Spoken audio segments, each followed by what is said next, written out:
estar participando de las actividades, de los encuentros. Ahí estuve viendo los comentarios en YouTube de todas partes de Argentina, y para nosotros es un gusto estar compartiendo saberes cada martes, y hacer un intercambio con ustedes. Bueno, hoy es la segunda clase del eje nutrición.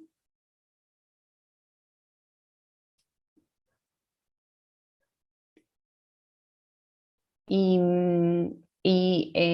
vamos a estar con la clase de nutrición y soberanía alimentaria, que va a estar a cargo de Andrea Graciano y Mercedes Paiva, que son nutricionistas y compañeras y docentes de la cursada de Caliza. Así que, bueno, bienvenidas a ustedes. Y Andrés, si querés empezar. Y Declara Zárate, colega nutricionista de la Caliza. Voy a estar haciendo mis pequeños aportes. Buenísimo. Merce, vos compartís pantalla, ¿no? ¿O lograste unificarlo al archivo? Estás muteada igual, ¿eh? Bueno, tal como les comentábamos la semana pasada, el eje nutrición tiene 2 encuentros.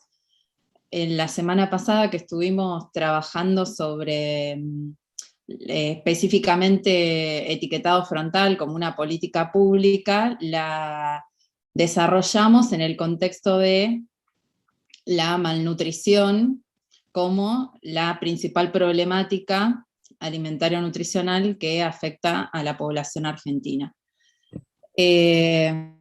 Bueno, la idea de este encuentro es profundizar en algunos aspectos que dejamos planteados la semana pasada, y específicamente relacionar sistemas alimentarios con nutrición y salud en general. Bueno, para empezar hacemos nuestra declaración de conflictos de intereses económicos, como ya las hemos hecho, la reiteramos, ¿no? Porque la hicimos ya. Bueno, no tenemos conflictos de intereses económicos que declarar. En general también decimos nuestras pertenencias institucionales, ¿lo hacemos nuevamente? Bien, bueno, somos docentes de la Cátedra de Soberanía Alimentaria, además docentes de la Universidad del Salvador, en esas actividades coincidimos. Bueno, también en mi caso docente de la Universidad de Buenos Aires y me desempeño como consultora de nutrición de UNICEF Argentina. ¿Hacemos rondita? Y yo, además de ser docente concursada de la UBA, docente de la Universidad del Salvador, docente ad honorem de la Cátedra Libre de Soberanía Alimentaria, soy profesional especializado concursado del Ministerio de Desarrollo Social y desde diciembre de 2019 directora de Políticas de Seguridad Alimentaria. Y faltaría Bueno, Clara. y bueno, mi declaración de conflictos de interés es que también soy docente acá de Caliza, de El Salvador, actualmente en la UNTREF, y pertenezco al equipo de etiquetado frontal de FAGRAM. Así que eso es mi declaración. Buenísimo.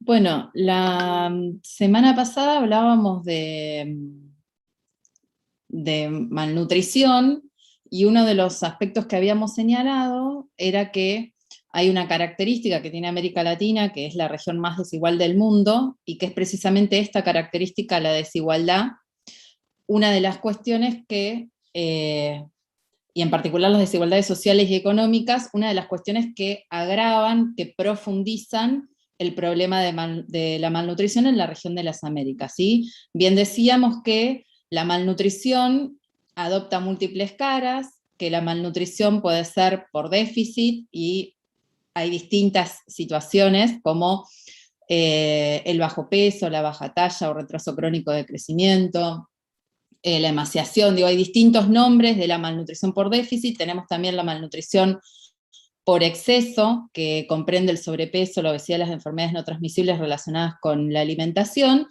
y una serie de situaciones que se vinculan con los micronutrientes, o sea, hay una malnutrición relacionada con los micronutrientes que puede ser por déficit o por exceso, ¿no? Esas son como las tres grandes formas de agrupar las distintas situaciones de malnutrición. Vamos a estar viendo a lo largo del encuentro una caracterización de las distintas caras que adopta la malnutrición en nuestro país.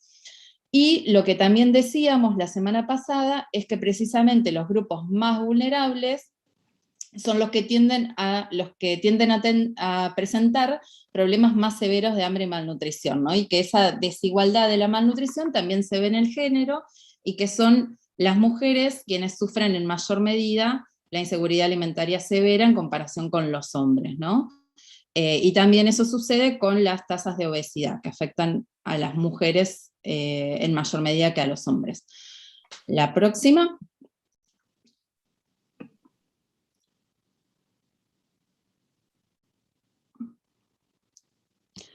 Bueno, lo que decíamos es que los problemas de malnutrición son la consecuencia de los profundos cambios en los sistemas alimentarios, y uno de los aspectos que vienen traccionando estas transformaciones son la creciente urbanización, el cambio en los patrones alimentarios y las nuevas formas de producir y procesar los alimentos.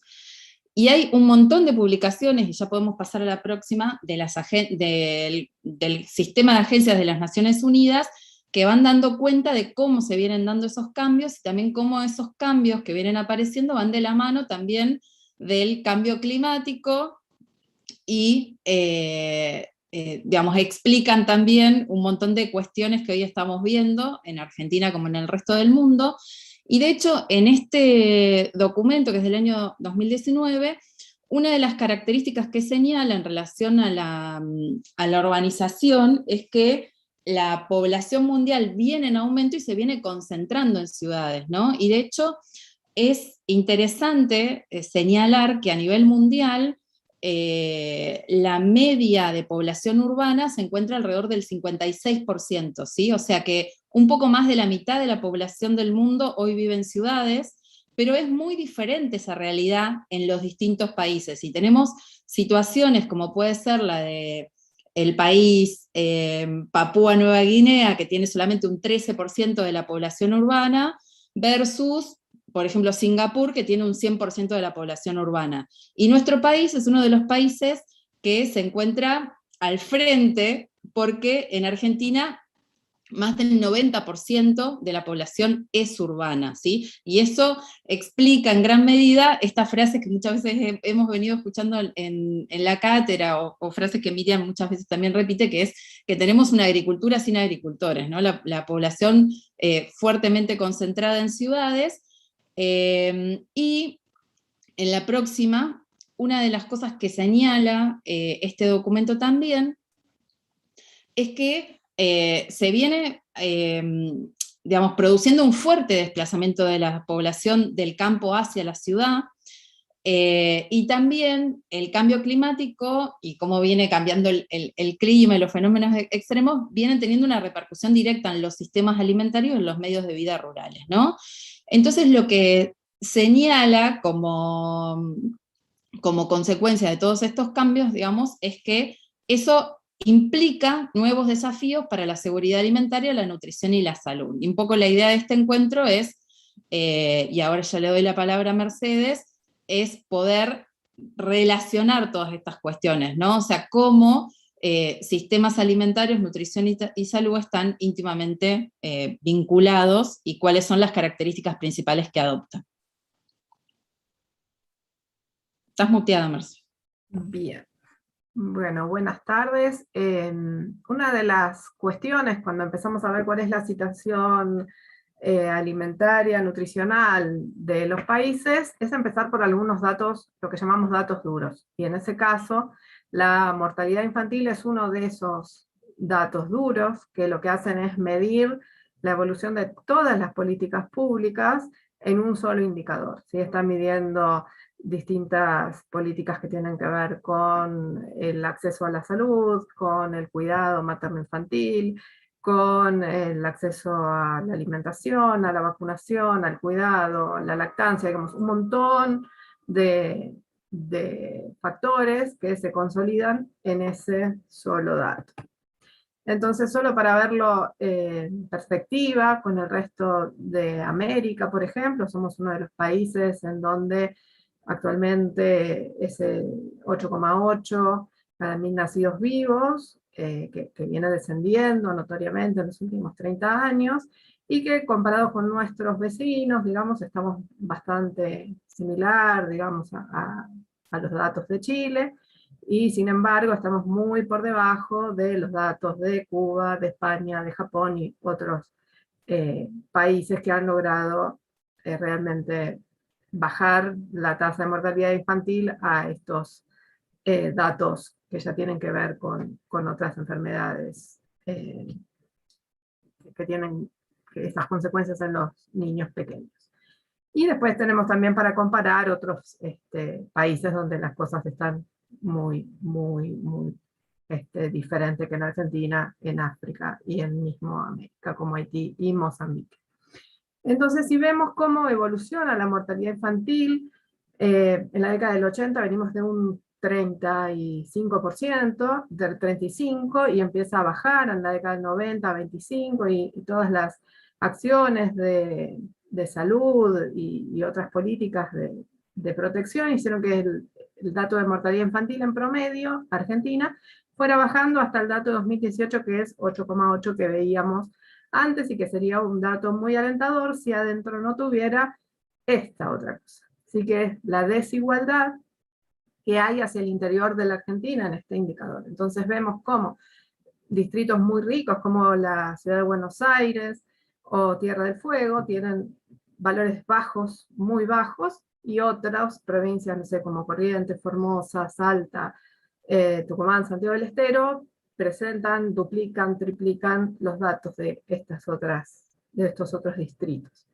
Entonces, si lo vemos más como en un mapa, vemos que los más oscuros son los que están más complicados con los datos de mortalidad infantil: Corrientes, Formosa, Salta, Tucumán y La Rioja, y los que le siguen son otro grupo de 5, Entre Ríos, Chaco, Santiago del Estero, Catamarca y La Pampa, que en muchos casos vienen mejorando, pero que cambian esta perspectiva de un país que tiene menos de 2 dígitos de mortalidad infantil, pero que al interior presenta amplias desigualdades. Respecto de la anemia, principalmente en mujeres embarazadas y preescolares, lo que vemos son datos de la ENIS 2005, que son antiguos, pero que presentan datos que se vienen repitiendo de distintas mediciones que se han hecho. ¿Sí? En promedio la anemia preescolar es en 16, y nuevamente las grandes desigualdades del NEA, en Chaco el 36,2%, promedio 22,4%, y otras regiones como Cuyo, donde es mucho más bajo. La anemia en embarazadas sigue en estos datos 30-33, aún en la última ENIS. Y otro punto importante para observar es la anemia en menores de 2 años, donde el promedio es 35, pero nuevamente tenemos alta distribución, sobre todo en el noreste de la Argentina. También para verlo en el mundo, si la anemia es un problema en muchos lugares, si vemos que la Argentina está en este grupo como está en otros países de América Latina, y sin embargo tenemos 2 políticas muy importantes respecto de la prevención de la anemia, como la fortificación con hierro, ácido fólico en la leche del programa materno-infantil, y el enriquecimiento de la harina de trigo para elaboración de pan y otros amasados. Y lo mismo pasa con las mujeres embarazadas, ¿sí? Este 30-35% que continúa, y que bueno, veremos cuáles son los datos cuando tengamos los de la última ENIS más desagregados y podamos verlo.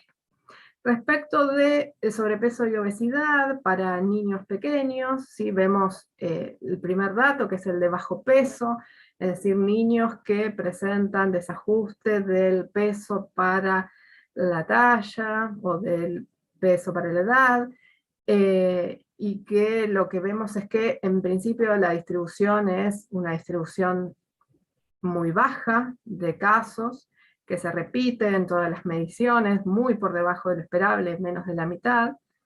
No quiere decir que no haya que hacer seguimiento de los niños que están en condiciones de tener bajo peso, pero sí mirar las otras dos, los otros dos gráficos donde se ve la Argentina, con la incidencia de la baja talla, es decir, niños que son más bajos de lo que deberían ser para la edad, o sea, es un niño que uno lo ve armónico, por ahí le calcula 6 años y tiene 8, 9, ¿sí? Son chicos que no crecen lo que deberían crecer respecto a su potencial genético, y después tenemos el sobrepeso y la obesidad, donde en niños menores de 5 años también vemos más de lo que esperábamos.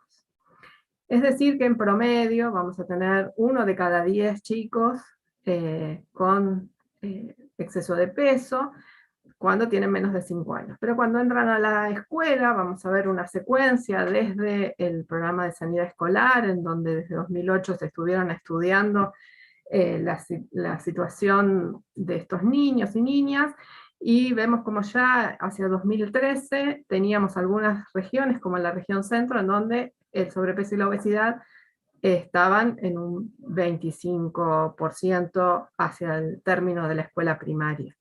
Y aquí también veíamos por primera vez estos datos de hipertensión en niños de 5 años ingresantes a la escuela primaria, y del 8% a los egresantes de 12, y la talla baja, que al ingreso era del 7% y que se recuperaba hacia el final. También en otro corte de 2014 vemos cómo el sobrepeso y la obesidad aumentan, especialmente en la región centro, como ya habíamos tenido el indicio antes. Y cuando vemos la última que está publicada, que es la de 2019, vemos cómo el puntaje Z para el índice de masa corporal para la edad debería tener esta distribución que ustedes ven en verde, y ya a los ingresantes de la escuela, así los de primer grado, están desplazados hacia este lado, es decir, que todos los niños que están en esta zona presentan sobrepeso y obesidad. Pero vemos el otro, que es al salir de la escuela, cuando ya están en séptimo grado y se los vuelve a medir, vemos que la distribución está muy desplazada hacia la derecha, y el sobrepeso y la obesidad es mucho más importante, aplanado y desplazado. Cuando vamos a ver qué números son esos, ¿sí? La prevalencia de sobrepeso es del 26,6 y la de obesidad 22,7, es decir, que el exceso de peso en escolares es del 49,33%. ¿Sí? Es decir, que la mitad de los niños presentan exceso de peso, ¿no? Como para ir sintetizando, había un tiempo en el que se pensaba que niños gorditos eran niños sanos. Ahora por supuesto sabemos que eso no es así, pero aparte sabemos que si no se hace nada por estas circunstancias, los niños siguen aumentando de peso. Si ustedes ven este gráfico también del ProSANE, lo que hacen es medir, como dice acá, niños y niñas que ingresaron a la escuela con bajo peso, y cómo egresaron. Es decir, que de todos los niños que ingresaron con bajo peso, el 20% egresó con sobrepeso y obesidad. De los que ingresaron con riesgo de bajo peso, el 16% egresó con sobrepeso y obesidad. Los que entraron con peso normal egresaron el 34,5% con sobrepeso y obesidad. Los que ingresaron con sobrepeso, en un 73% egresaron con sobrepeso y obesidad, y los que entraron con obesidad, en un 80,5% egresaron con sobrepeso y obesidad. Es decir, que esto en todos los grupos, sea como sea que a los 5 años se midan, sabemos que evoluciona poblacionalmente hacia esta situación, una situación en la que los niños ganan peso, ganan tejido adiposo, y tienen dificultades por esto. Vemos cuando ya son un poquito más grandes, ¿sí? Esta es la encuesta mundial de salud escolar, pero ya para adolescentes de 13 a 17 años, se hicieron 3 en Argentina. Vemos que el sobrepeso escaló de 24 a 28, de la primera a la segunda, y de la segunda a la tercera, que también pasaron 5 años, a 30,3. Y la obesidad pasó de la primera medición de 4,4 a 5,9 a 7,4. Es decir, que todo el exceso de peso originalmente era 28,9, escaló a 34,5, y en la última medición es 37,7. Por eso muchas veces cuando hablamos de la epidemia de sobrepeso y obesidad, lo que decimos es que deje de aumentar la prevalencia, ¿sí? Ya no estamos pensando en que decrezca, por lo menos que deje de crecer, ¿sí?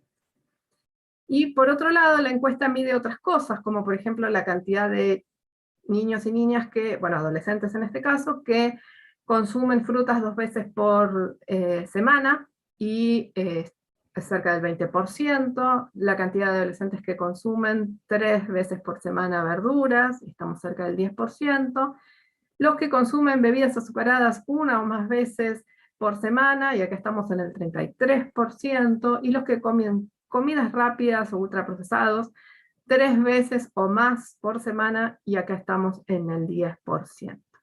Es decir, que aumentó el consumo de alimentos en cadenas de comida rápida respecto a la edición anterior, que pasó del 6,8 al 10,7.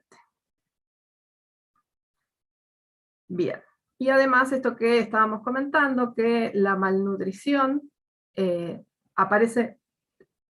Un niño pobre tiene el 31% más de probabilidad de desarrollar sobrepeso o obesidad que un niño que no sea pobre, ¿sí? Es decir que esto, y también lo vio la ENIS en los últimos cruces, claramente se asocia con la condición de pobreza o indigencia.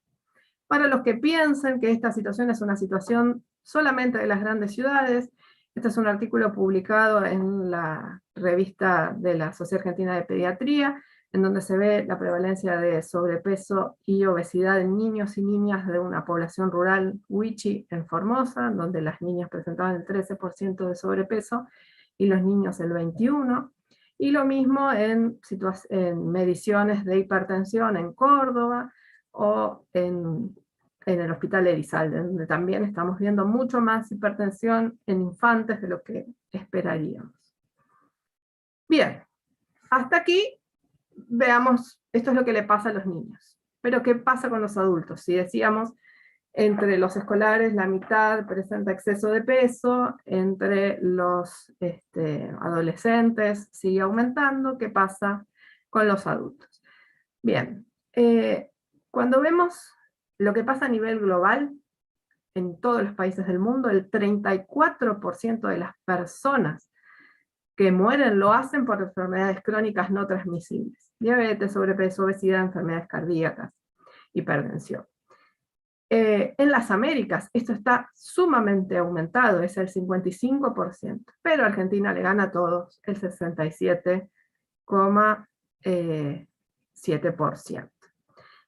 Estas son no solo años de vida perdidos, sino también años que se sobreviven con discapacidad, ¿sí? Personas que tienen un evento cardíaco, un evento de distintos tipos que les producen discapacidad. Y en ese sentido encontré algo que me resultó bien llamativo. Para los que tienen unos cuantos años, se van a acordar que Alfonsín le dijo a un dirigente en un acto que le gritaba tenemos hambre, y Alfonsín le dijo, a vos no te va tan mal gordito, ¿sí? A un dirigente sindical de ATE, que evidentemente sí, era gordito, tenía sobrepeso, obesidad, enfermedades cardíacas, era diabético, y que hace 15 días falleció de coronavirus. Esto es algo que, como estábamos diciendo, sucede porque las personas con enfermedades crónicas no transmisibles también fueron más susceptibles a contagiarse, enfermar gravemente y morir por coronavirus. Bien, entonces 7 de cada 10 personas pierden años en enfermedades crónicas no transmisibles. En la Argentina, las enfermedades no transmisibles causan alrededor del 80% de las muertes, y la encuesta nacional de factores de riesgo lo que mostró es que los adultos en general, en la última, sí, se hicieron 4, el 64% presentaban baja actividad física, el 16% le agregan sal a la comida en la mesa, solo el 6% consumen 5 porciones de frutas y verduras al día, y por autorreporte el 61% presentan exceso de peso, sobrepeso u obesidad. En esta encuesta se hicieron 2 mediciones, una por autorreporte y otra con mediciones objetivas, es decir, que alguien los midió y los pesó. Y ahí entonces decíamos, por autorreporte, la gente, como muchos estudios ya han dicho, dicen que pesa un poco menos de lo que pesa, y dice que mide un poco más de lo que mide, y entonces por autorreporte el 61,6% de las personas adultas resultaron tener sobrepeso y obesidad, y además un 34% presentó presión arterial elevada, y el 28,9% colesterol elevado, y glucemia elevada o diabetes el 12,7%. Esta es la evolución del sobrepeso y la obesidad en adultos. Vieron cómo el mapita se va poniendo violeta. Y entonces, ahora sí, por medidas objetivas, en adultos el sobrepeso es el 33,7%, la obesidad el 32,4%, el total 66,1%. Es decir, que cada 10 adultos, 3,5 tienen un peso adecuado, y el resto presentan sobrepeso y obesidad. Tienen presión alta 4 de cada 10, y presentan diabetes con diagnóstico 8 de cada 10. Bien, si vemos qué pasó con la pandemia y la inseguridad alimentaria, hay varios estudios en danza respecto de qué sucedió. 2 que ya tenemos algunos resultados, el del Programa Mundial de Alimentos y la UCA, y 2 que están en elaboración. Las políticas públicas que sostuvieron la situación de inseguridad alimentaria tuvieron que ver con la tarjeta, con el servicio alimentario escolar, en la línea de enfermedad celíaca, comedores comunitarios, el Sembrar en el Prohuerta, la asistencia a mercados y ferias. Y en ese sentido, el Programa Mundial de Alimentos midió el impacto de la inseguridad alimentaria con estos métodos que suelen utilizar, que tienen que ver con preguntar a las personas la percepción respecto de haberse quedado con hambre, no haber comido lo que hubieran querido, que algún miembro de la familia no hubiera tenido lo suficiente para comer. Y fue una encuesta telefónica. El 57% informó que sus ingresos habían disminuido desde el comienzo de la pandemia. Comparativamente con el resto de América Latina, los datos de inseguridad alimentaria son mejores. El 8% reportó, solamente el 8%, que en otros países fue mucho más, reportó un perfil de hambre severa, esto de no tuvimos para comer durante el último mes.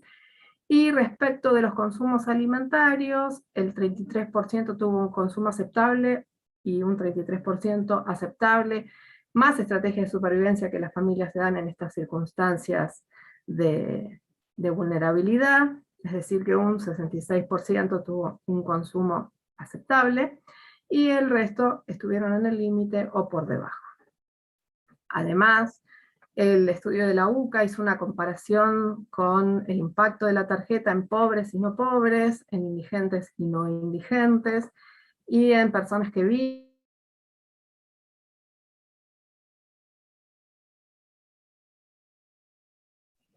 sobre las que tuvo mejor impacto, más impacto la tarjeta alimentar, que son las grises, más claritas, fue sobre los más pobres, sobre los indigentes y sobre las familias que viven en villas y asentamientos.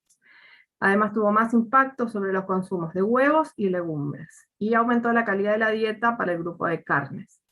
Aumentó el gasto de productos de limpieza, bueno, en plena pandemia, higiene personal e higiene femenina.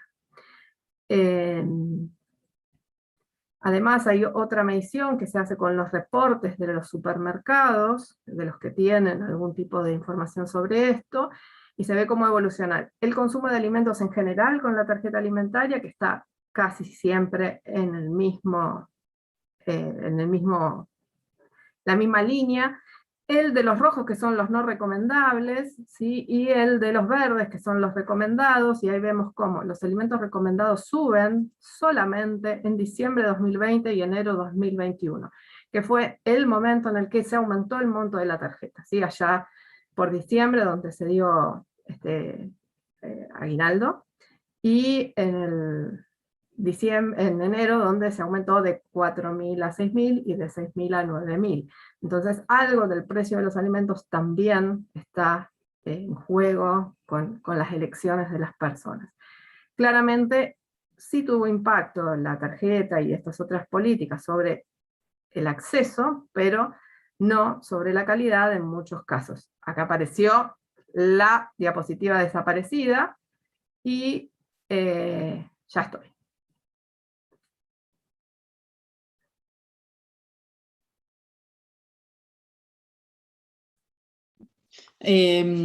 Bueno, esto es algo que habíamos comentado la vez pasada en relación a lo que venía sucediendo pre-pandemia, que los patrones de consumo alimentario se venían transformando y venían ganando lugar en nuestras mesas estos productos ultraprocesados y venían reemplazando o desplazando a los alimentos naturales, a los alimentos mínimamente procesados y a las preparaciones caseras que se realizan en el hogar.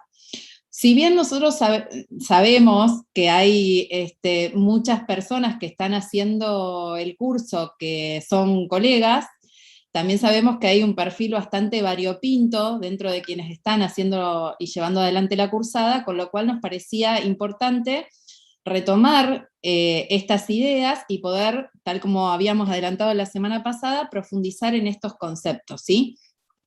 Primero, compartiendo algunas imágenes. La semana pasada les compartía un proyecto fotográfico de Greg Segal con imágenes de qué es lo que comen niños y niñas alrededor de todo el mundo.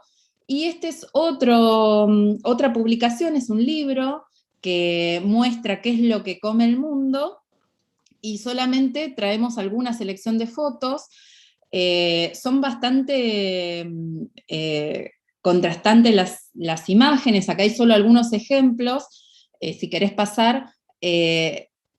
Hay ejemplos de todo, hay ejemplos de 24 países del mundo en el libro, pero acá los ejemplos que traemos son de América, del continente americano, ¿no? Entonces tenemos, por un lado, en América Latina, una fuerte tradición a que nuestra alimentación esté basada en alimentos naturales y en preparaciones caseras. Esta es una familia de Guatemala, y lo interesante del libro es que no solamente muestra la imagen, sino que también hace una caracterización de las familias en relación a su composición, a cuáles son sus gastos en alimentos, a cuáles son sus preparaciones favoritas, que bueno, hablan mucho de la cultura alimentaria de cada país, ¿no? Por el contrario, tenemos la imagen de Estados Unidos, que creo que es la próxima, Merce, donde lo que vemos, o sea, estos son los alimentos que consume la familia a lo largo de una semana, ¿no? Esto es cuando decimos que nuestras dietas se están occidentalizando, lo que estamos diciendo es que nuestras dietas se están llenando de estos alimentos, estos productos comestibles, como decíamos la semana pasada, estos ovnis, estos productos que vienen envasados, y hay un aumento de la presencia de estos alimentos servicios, del delivery, de estos productos que ya vienen listos para consumir, que se entregan directamente en el hogar, y muchos otros productos. Ahí vemos ayúdenme a buscar las frutas y verduras que aparecen en esta mesa, ¿no? Hay ahí perdido 2 tomates, unas uvas, pero lo que miramos es que incluso los alimentos frescos se venden, o sea, la gran fuente de provisión de alimentos son los supermercados, incluso los alimentos frescos se venden llenos de plástico, en bandejas, digo, es como todo se relaciona con todo. Y de hecho, bueno, es un análisis en el que podríamos profundizar, pero vamos a seguir avanzando con lo más específico, y la imagen de cierre, que es la próxima, es de una familia mexicana que tiene un patrón de consumo bastante similar al de Argentina, ¿no? O sea, tenemos todavía una participación de alimentos frescos, que vemos ahí al frente de las mesas. Hay otros productos que ya tienen como su lugar ganado, como pueden ser los cereales para desayuno, el agua embotellada, ¿no? O sea, como que hay ciertos consumos que ya se han como instalado en la sociedad, y una característica de la alimentación mexicana, que como bien decía la semana pasada, México junto con Chile, Estados Unidos y Argentina disputan el podio mundial de consumo de bebidas azucaradas. Si miramos en esta mesa, tenemos una gran cantidad de botellas de gaseosa que forman parte, estas bebidas gaseosas que antes eran de consumo ocasional, hoy forman parte del consumo cotidiano, ¿sí? Y eso obviamente que tiene un impacto en la nutrición y en la salud de las personas, y de hecho hay bastante evidencia, incluso evidencia generada en nuestro propio país, que da cuenta que, por ejemplo, el 27% de la obesidad infantil, según una investigación que realizó el IECS, el Instituto de Efectividad Clínica, el 27% de la obesidad infantil es atribuible al consumo de bebidas azucaradas, por dar un solo dato, ¿no? O sea, digo, hay bastante evidencia que da cuenta de qué manera el consumo de las bebidas azucaradas tiene un impacto negativo en nuestra nutrición y en nuestra salud en particular.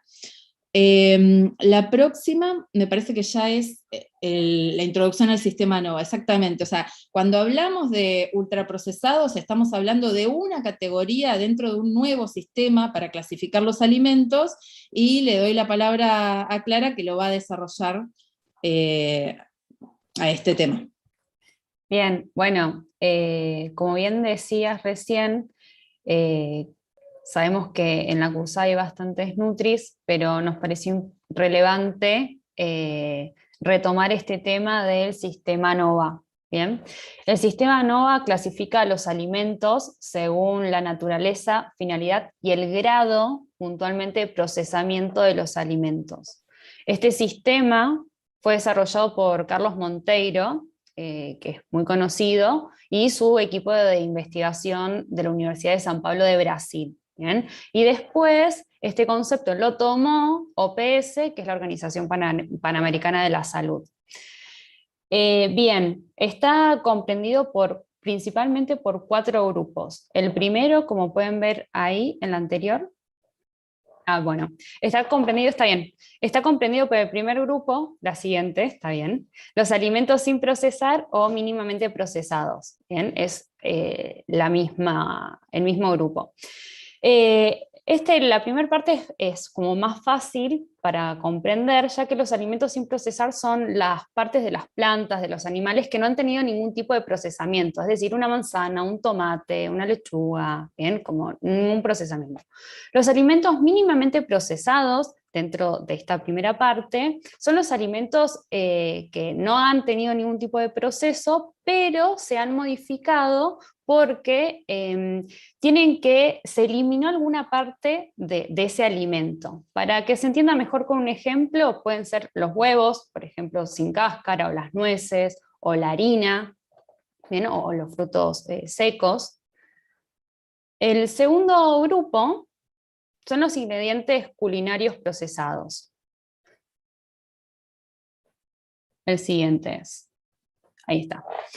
Que son sustancias extraídas a partir de los componentes de los alimentos o obtenidas de la naturaleza. Principalmente son los aceites, que se obtienen como de prensa, sal y azúcar de caña. ¿Bien? Son como ingredientes culinarios.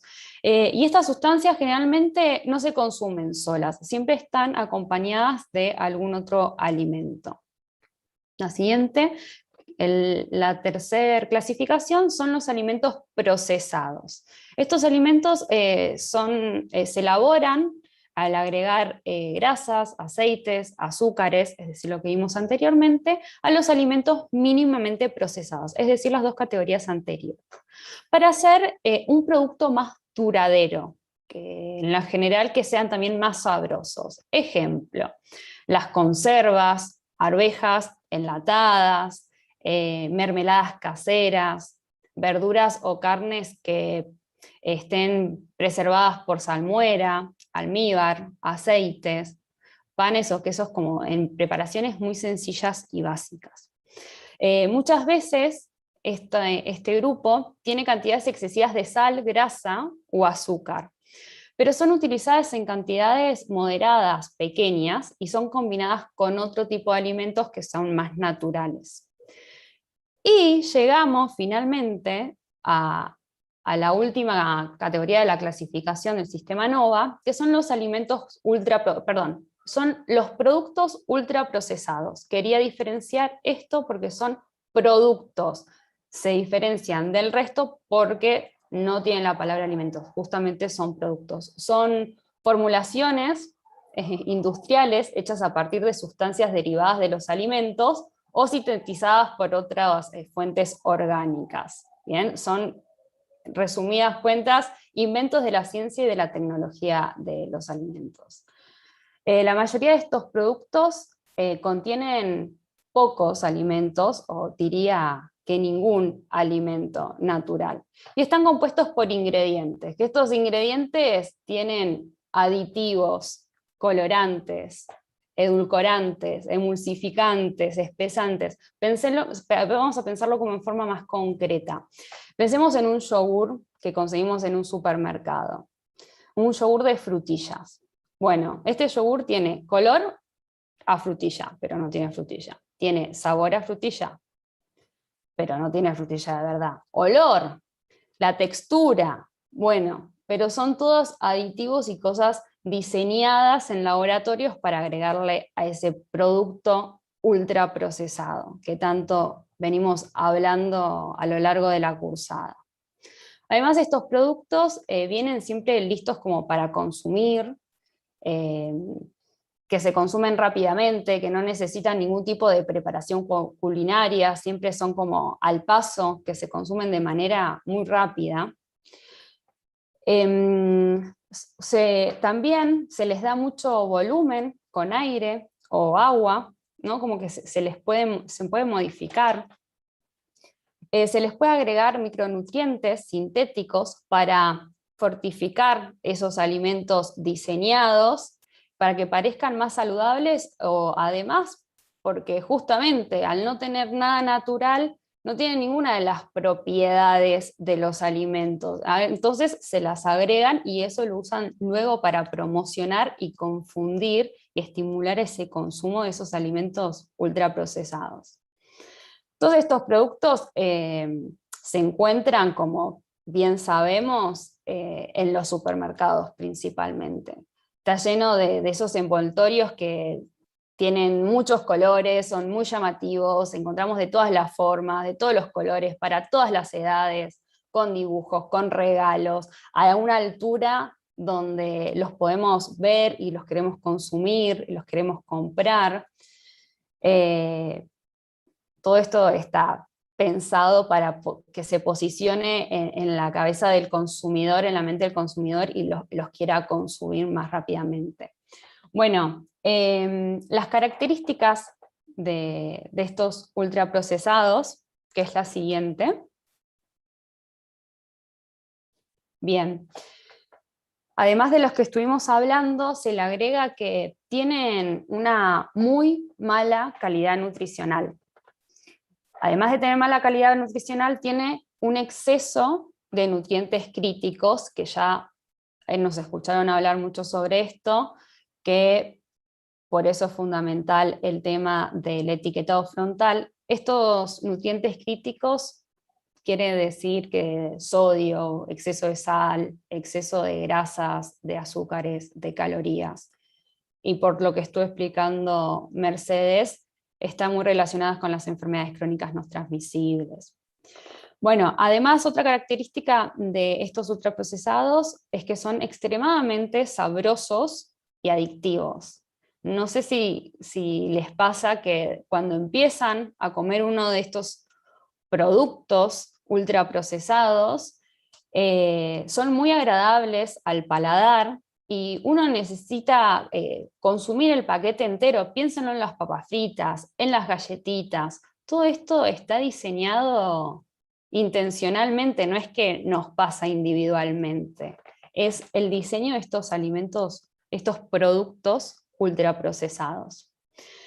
Bien, son productos que imitan a los alimentos reales. Digamos, vean este dibujito de el jugo de naranja, ¿no? Que ponen una naranja de verdad en el packaging, en la parte frontal del alimento, para simular algo que tiene todo menos una naranja de verdad. Bien, después estimulan y fomentan el picoteo constante, a ese consumo de snack, a consumir pequeñas cantidades de esa comida ultraprocesada, de esa comida chatarra, podríamos decirles. Y, gracias. Generan anuncios y comercializaciones de maneras enérgicas. ¿Qué quiere decir? Acá en esta parte me quiero referir a la parte de las publicidades, el constante promoción de esos productos que son atractivos, que los encontrás en promociones y en publicidades en la tele, en la vía pública, en la calle, en el supermercado, en publicidades para niños, niñas y adolescentes. Constantemente estamos permeables a todos esos anuncios y promociones y nos ofrecen 2x1 de determinados alimentos que decimos, bueno, podemos consumir. Bueno, todo esto está pensado, dónde se ubican los productos en las góndolas, para los niños, para los adultos, qué va a consumir uno, qué va a consumir el otro,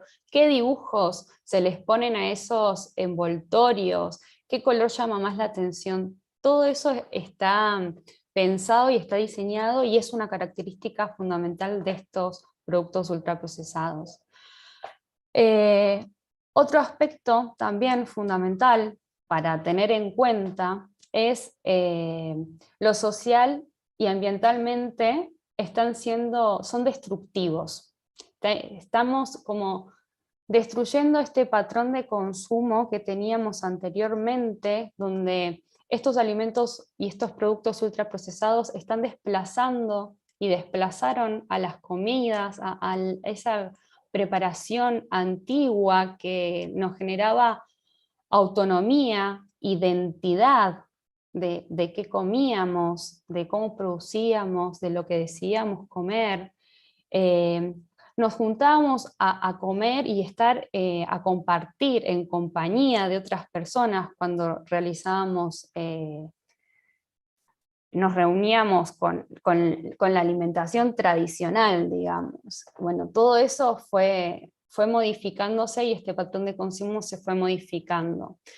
Y un ejemplo para que quizás sea más gráfico esta clasificación del sistema NOVA, que es la siguiente, son las guías alimentarias, principalmente de Uruguay, es esta foto de la guía alimentaria de Uruguay, en la que se puede ver la clasificación clara de lo que estuvimos hablando, de lo que es un alimento natural, como un tomate, un alimento procesado, que es salsa de tomate, que puede tener agregado sal, por ejemplo, y después los ultraprocesados que principalmente, miren lo que es la lista de ingredientes, que es lo que veníamos hablando, tiene todo menos tomate, hasta azúcar tiene agregada, en un envoltorio también llamativo, con colores llamativos. Lo mismo pasa con esta clasificación de la fruta, con los jugos ultraprocesados. que son llamativos. Esto principalmente es la clasificación NOVA, como de una manera más visual, que es lo que estuvimos hablando. Bien.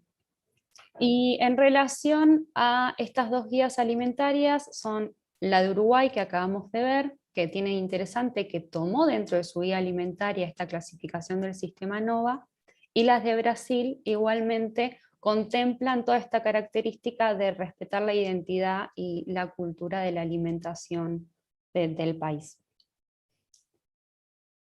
Bien, vamos a seguir con la elaboración de las guías.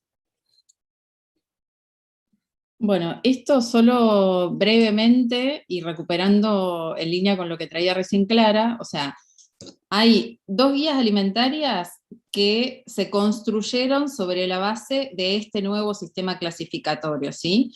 Entonces, como estábamos introduciendo el tema de las guías, era simplemente hacer algunas menciones, o sea, las guías alimentarias son consideradas la referencia a nivel país de qué es lo que se considera una alimentación saludable.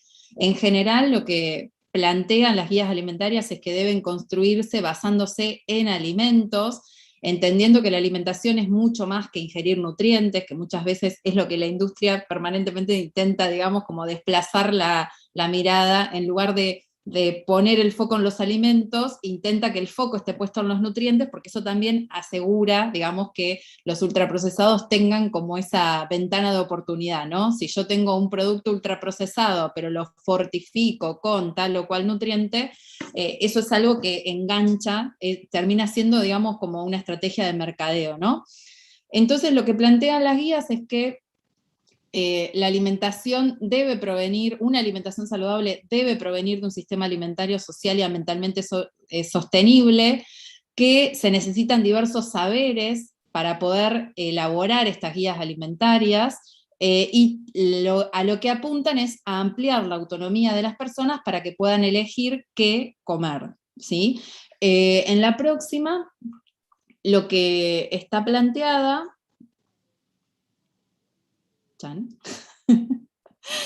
es el cambio que se produjo en nuestro país, ¿no? Nuestro país tuvo sus primeras guías alimentarias en el año 2000, y esto surge, de hecho, de sociedad civil, luego consigue el reconocimiento oficial, pero en realidad es una iniciativa que surge en un congreso de FAGRAN, de hecho, de la Federación Argentina de Graduados en Nutrición, y luego de muchos años, el Ministerio de Salud de la Nación lidera el proceso de actualización, y las nuevas guías finalmente se publican en el año 2016, ¿sí?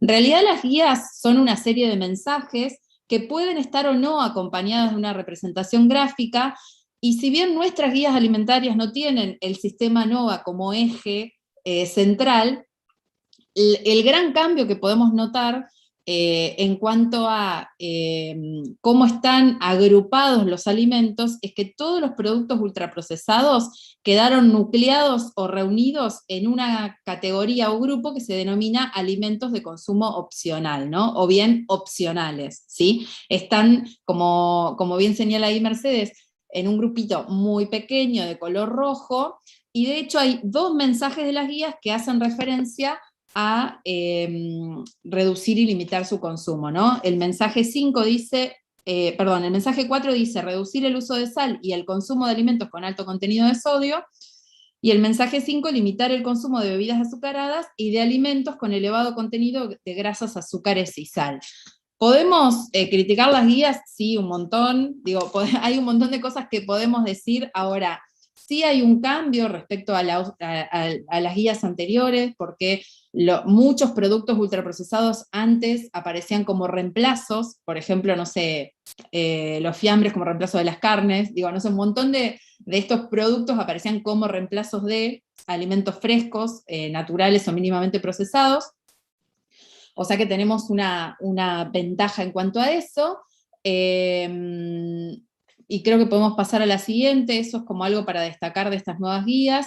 Igual, tal como plantean las guías, es algo que debe ser permanentemente actualizado. ¿Por qué? Porque para elaborar los mensajes se necesita considerar cuál es el estado de salud y nutrición de la población, cuál es la disponibilidad y el acceso que tiene a los alimentos y cuáles son sus patrones de consumo y prácticas alimentarias actuales.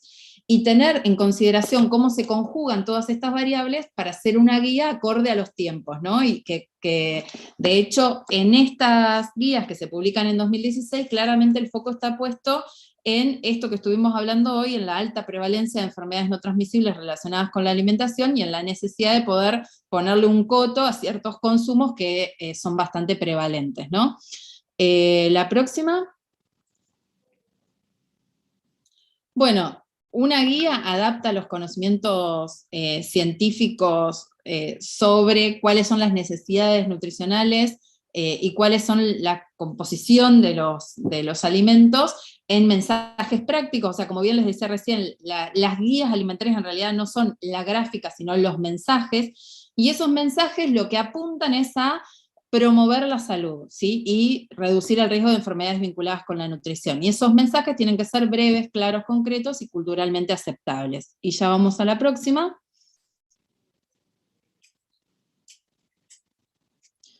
Bueno, en función a todo lo que dijimos, lo que quedan planteados son una serie de desafíos. La semana pasada hablábamos puntualmente de uno de los grandes desafíos que tenemos, que tiene que ver con cómo podemos lograr cambiar nuestras percepciones como consumidores y el conocimiento que tenemos respecto al grado de procesamiento de los alimentos, o sea, poder sensibilizarnos respecto a qué son estos productos ultraprocesados y poder empezar a transformar nuestras prácticas, y en ese sentido el etiquetado frontal de advertencias es considerado una herramienta educativa en sí misma, porque permite que en el punto de venta los consumidores tengan información para poder identificar rápidamente cuáles son los productos que tienen un contenido excesivo en estos nutrientes críticos que tienen un impacto negativo en la salud de la población.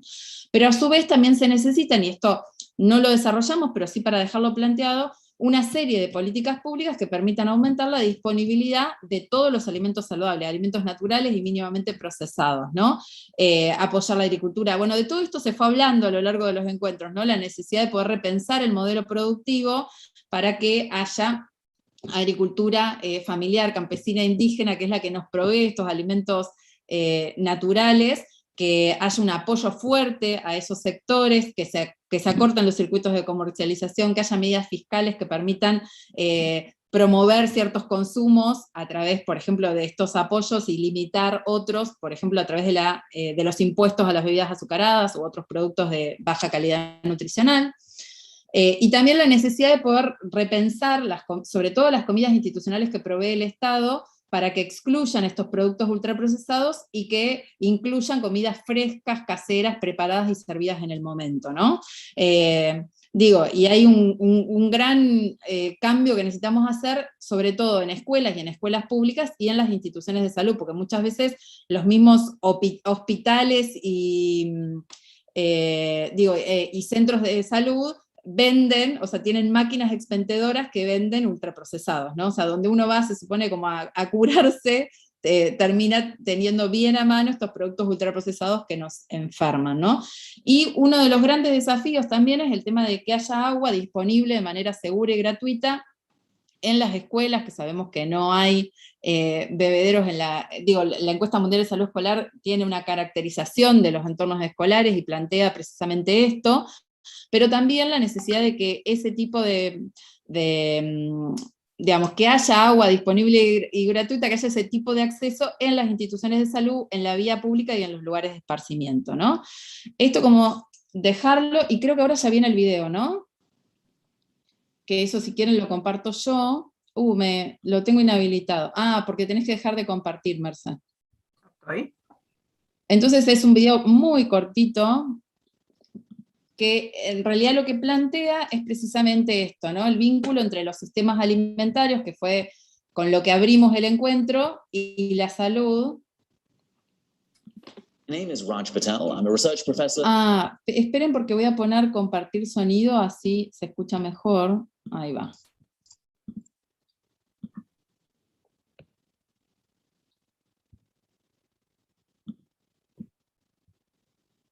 Voy de nuevo. Ahí está.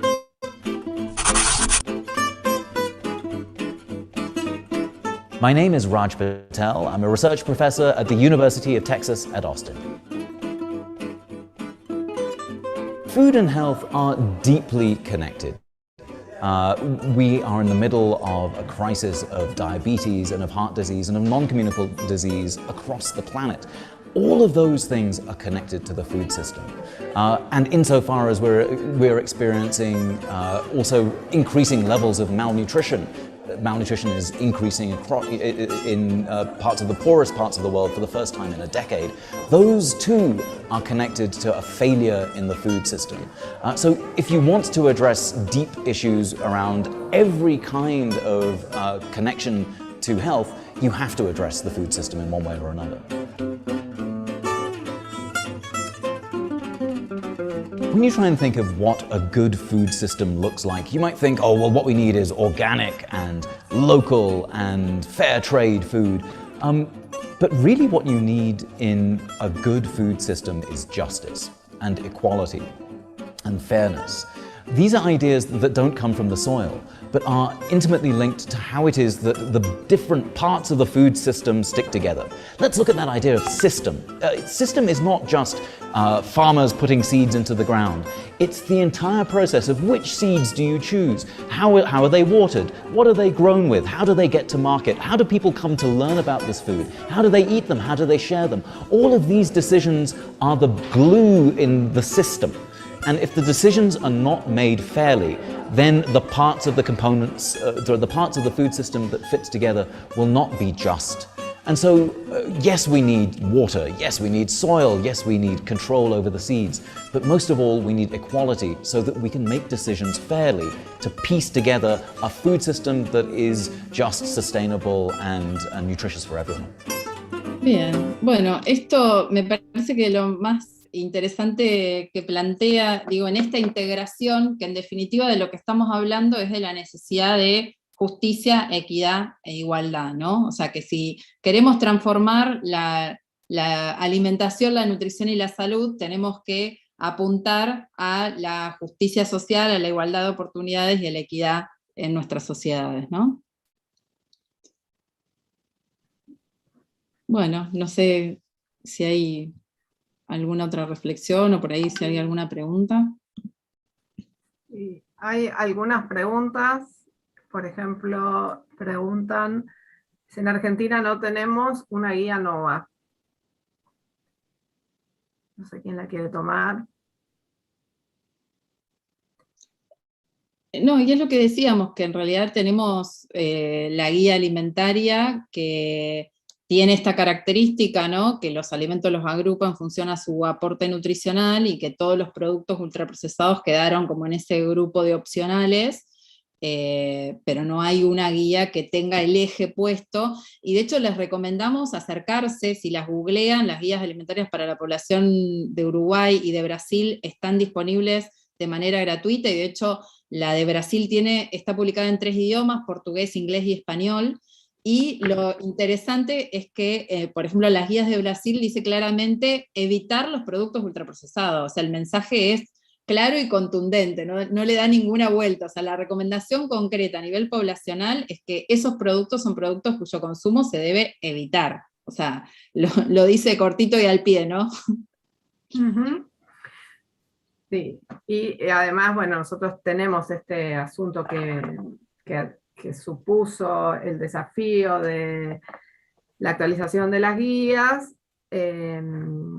que tiene que ver con la posibilidad de la participación de personas que tuvieran algún tipo de vínculo con la industria, que pudo haber también generado algunas cuestiones respecto a las guías definitivas, ¿no? Como siempre decimos, los procesos son procesos en pugna, no es que son puros y inmaculados en el éter, sino que suceden en el mismo espacio en donde se disputan los recursos naturales, se disputan las formas de comer, las formas de comercializar, quién tiene el negocio, y nadie quiere, porque hay algunos que no quieren perder nada, ningún porcentaje. Entonces ahí, si bien las guías alimentarias argentinas el manual metodológico menciona la clasificación NOVA después de la clasificación de los grupos, y también, o sea, invita, pero es una cosa más tibia que no sucedió durante el proceso, sino que sucedió,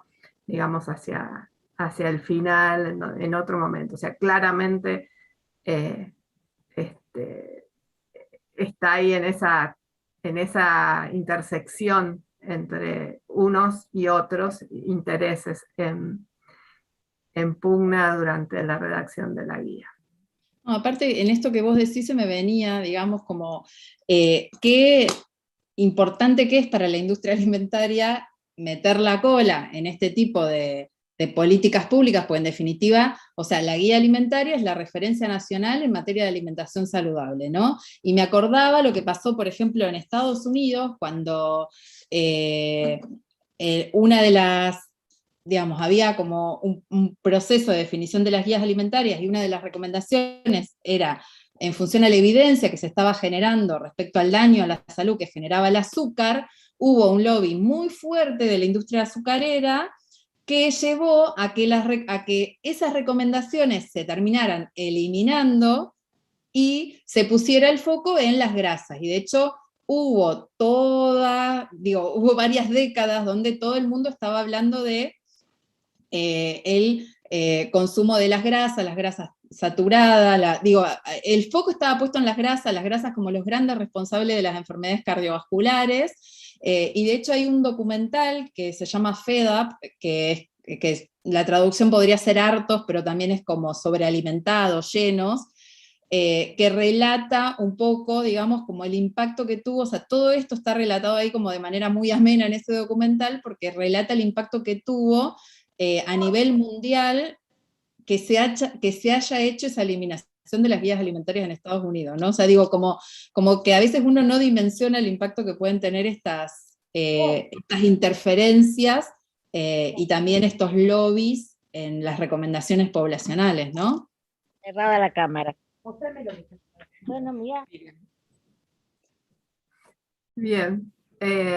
Bueno, hay otras preguntas respecto de, por ejemplo, que yo mencioné los datos de anemia, que falta actualizarlos, y la ENIS 2 relevó muchos de estos datos que nos interesa saber, pero todavía no están publicadas los procesamientos. Ustedes saben que la encuesta la ENIS es enorme. Estoy muteada, ¿no? No, se te escucha. Y que, bueno, el procesamiento lleva bastante tiempo, con lo cual tenemos unos primeros resultados, pero estos datos todavía no están disponibles. Después también preguntan si hay yogures verdaderos en venta o solamente hay que hacerlos en casa. Tenemos que esperar la ley de etiquetado frontal, a ver si empiezan a aparecer muchos sellos negros en las góndolas. Es que el yogur, por definición, digo, es leche y cultivos lácticos. Y cuando uno mira en las góndolas los yogures, o sea, es muy raro de encontrar un yogur que tenga leche y cultivos lácticos solamente.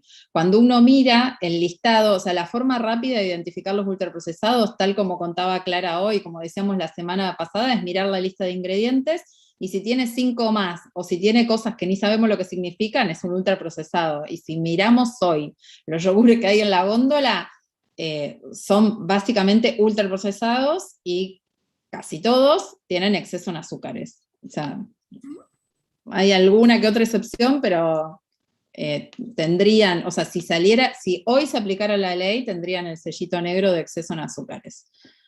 Por supuesto que hasta que salga la ley, que esperemos que suceda y se implemente, la industria tiene tiempo de reformular, y la experiencia en otros países mostró que entre que sale la ley y se implementa, la industria mejora la oferta. O sea que seguramente para cuando la ley entre en vigencia, va a haber mucho menos yogures en góndola que tengan exceso que los que hoy habría, digamos, ¿no? Que los que hoy hay, digamos, si se le pusiera sellito.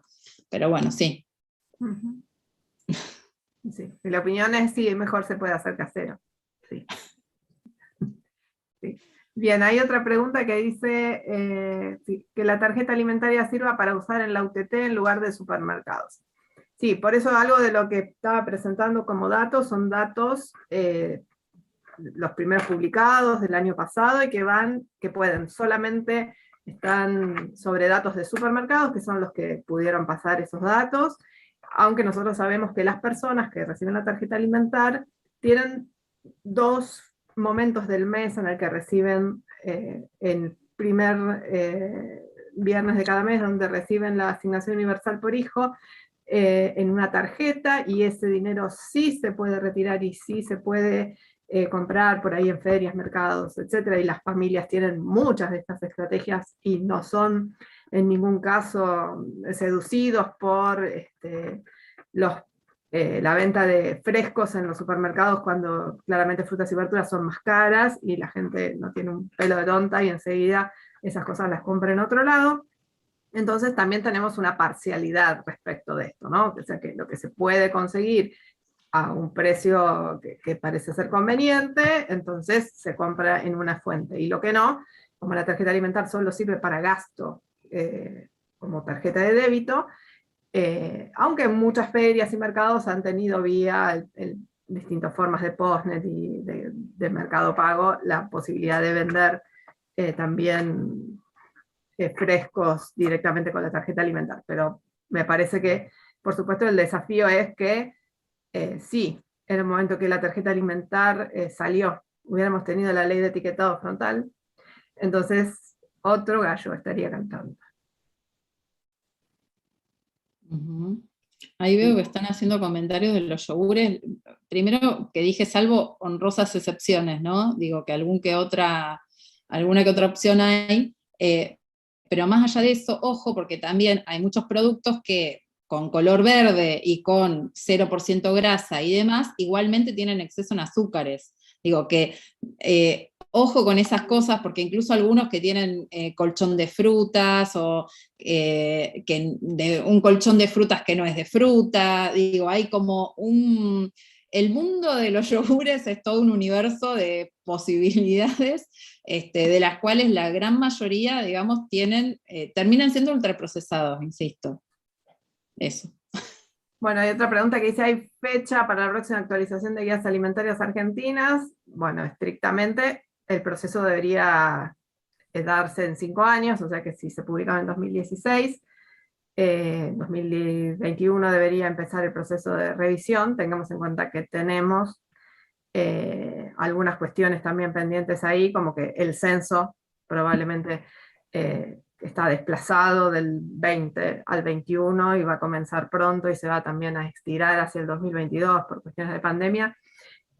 Puede ser que condicione también, además de las otras cosas, la actualización de guías. En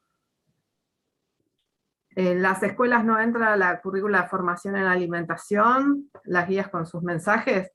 Bueno, estrictamente sí. En el programa nacional, en 5º grado, hay puntualmente una unidad sobre esto, pero bueno, también es verdad que sabemos que la educación alimentaria debería alcanzar a todos los actores de la comunidad educativa, a los docentes, a los estudiantes, al personal auxiliar, a los padres, a los directivos, y en ese sentido haría falta mucha más gente para hacer educación alimentaria, y si tienen en cuenta que la alimentación escolar depende muchas veces de un equipo en el que hay una sola nutricionista, esto se ve dificultado. Hay otros lugares donde hay más equipo, pero bueno, en general esto es una deficiencia también de posibilidades concretas. Bueno, acá alguien está mencionando una marca, no sé si... Bueno, la leo. Me recuerda la nueva publicidad de Arcor de que no da lo mismo. ¿La vieron? Reaccionando a lo del etiquetado frontal y la población no está aún informada bien sobre la posible ley. Yo no la vi, la publicidad. No, yo tampoco. Igualmente, nosotros, por ejemplo, la otra vez descubrimos que hay un chocolate que es negro y que lo que hizo fue sacar el chocolate en forma de octógono negro, ¿sí? Como para terminar de confundir. ¿Sí? Es un chocolate con forma de octógono que tiene todo el envase blanco y el octógono negro, y dice chocolate, la zarlanga, como para terminar de complicarlo, ¿no? O sea, obviamente alto en todos los octógonos que podría tener, y bueno, y tiene forma de octógono. Parece que nos estuvieran tomando el pelo. Bueno, no veo más preguntas, no sé si... Está bueno lo que pasa porque se están pasando ahí como algunas ideas en el chat, está buenísimo. En el chat está circulando la receta del yogur casero, digamos. Está muy bien. Sí, es cierto que alguien estaba diciendo, sí, es cierto, no se necesita yogurtera, lo pueden dejar a temperatura ambiente y tienen el yogur también de esa manera. Bueno, y es que creo que eso es algo que necesitamos como reapropiarnos, ¿no? Como volver a ser tribu, volver a ser red, conectarnos, acompañarnos, porque si hay una característica que hablábamos la semana pasada en relación a nuestros patrones alimentarios, es que se ha roto la transmisión intergeneracional de saberes, que hay y también en relación a la crianza, y hay digamos, como que eso, que siempre fue un acto, digamos, que se hizo en comensalidad, pasó a ser un acto individual, ¿no? La alimentación como algo sumamente individual, y es necesario recuperar esos saberes que vuelvan a circular y que volvamos a ser tribu y comunidad, ¿no? O sea, esto de cómo... porque también, digamos, la industria al colocarnos en este lugar de no saber, es como que nos vuelve sumamente dependientes, ¿no? Y esto de que no hay, de que no sé cómo hacer, de que lleva tiempo, de que es imposible, con la doble carga de la mujer, ¿no? También en el trabajo, y la realidad es que se puede, digamos, el tema es cómo logramos apropiarnos de nuevo de esos espacios, por ahí en familia, en tribu, en grupo, para poder recuperar una alimentación que se base en alimentos naturales y mínimamente procesados, aún, digamos, siendo por ahí personas o familias atravesadas por estas realidades de las sociedades modernas y posmodernas en las que estamos inmersos, ¿no? Bueno, yo creo que estamos, ¿no? Sí. Como para despedirnos, y bueno, haces vos el cierre, Clary. Sí, en conjunto. Agradecerles y esperarlos la semana que viene, que tristemente tenemos que decir que es el último eje. Las chicas vienen con muchas pilas, el eje de salud y ambiente. Así que, bueno, 2 martes más y después una clase de cierre, pero siempre compartiendo saberes. La idea es esto, como rescatar esta idea de tribu, de generar red. Esa es la idea de estas clases y de los espacios, de las actividades que compartimos. Todos tenemos conocimientos y esto es un ida y vuelta constante. Así que agradecerles por estar siempre ahí atentos a las clases de los martes.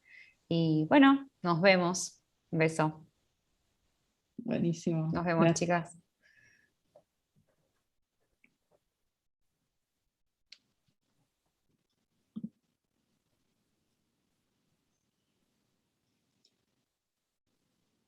¿Ya están? No No sé. sabemos. Muy bien, felicitaciones.